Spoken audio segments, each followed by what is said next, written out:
Hello, awesome international students. While preparing to start your degree at Rensselaer, you've likely been seeing a lot of new vocabulary pertaining to your F1 status.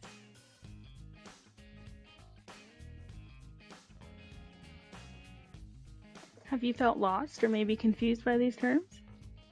In this video, you will be introduced to basic F1 terminology to give you a better understanding. Form I-20. This was issued to you by Rensselaer. It's also known as the Certificate of Eligibility for Non-Immigrant Student Status. The I-20 allows you to pay the SEVIS I-901 fee, apply for F1 visa, request entry to the U.S. It must accurately reflect your information. The Form I-20 must always accurately reflect your personal, academic, financial, and employment information. If any changes are made to this information, you must notify ISSS within 10 days of the change, and then ISSS will issue a new I-20 with the correct information. You should keep all copies of your old I-20s. If you lose an I-20, you should request a new one. The program end date can be found on the first page of the I-20 in the Program of Study section. This is the anticipated date that you will complete your program. You cannot legally continue studying in the U.S. after the program end date without a program extension.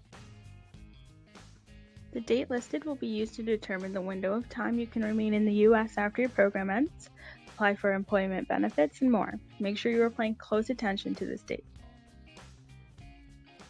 Visa. The visa is a sticker in your passport. Use the I-20 to apply for this visa sticker, which is granted to you by a U.S. consular officer. It permits the holder to request entry into the United States. Canadians do not need a visa sticker to enter the U.S. We like to compare the visa to the key to your home. You use the visa or the key to request entry to the U.S. After you enter, you do not need the key again until you leave and want to re-enter.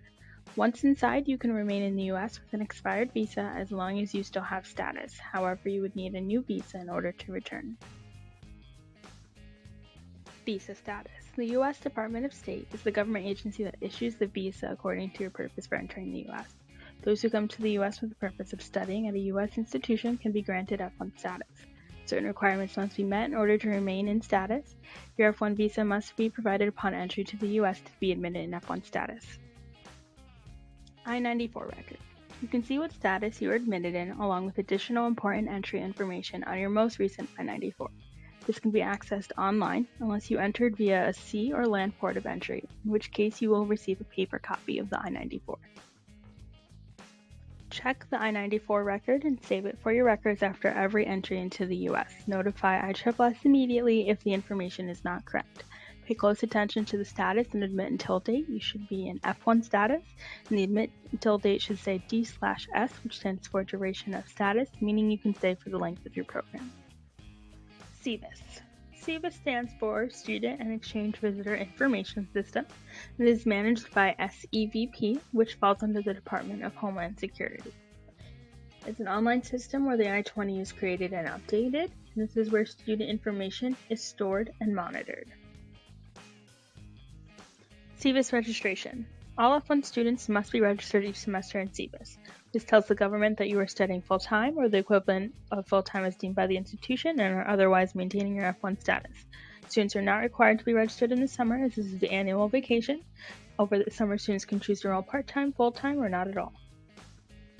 In order to be registered in SEVIS, F1 students must have completed the ISSS electronic check-in after their first arrival, be enrolled full-time, which is 12 credits for undergraduate students and 9 credits for graduate students, and have an active U.S. and foreign address on file with ISSS.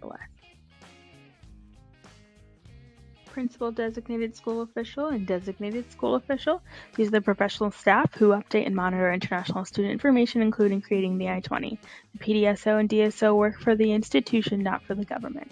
PDSO and DSOs and ISSS are here to support students and advise how to maintain status and manage F1 benefits. Now you know the basic F1 terminology used in relation to your F1 status.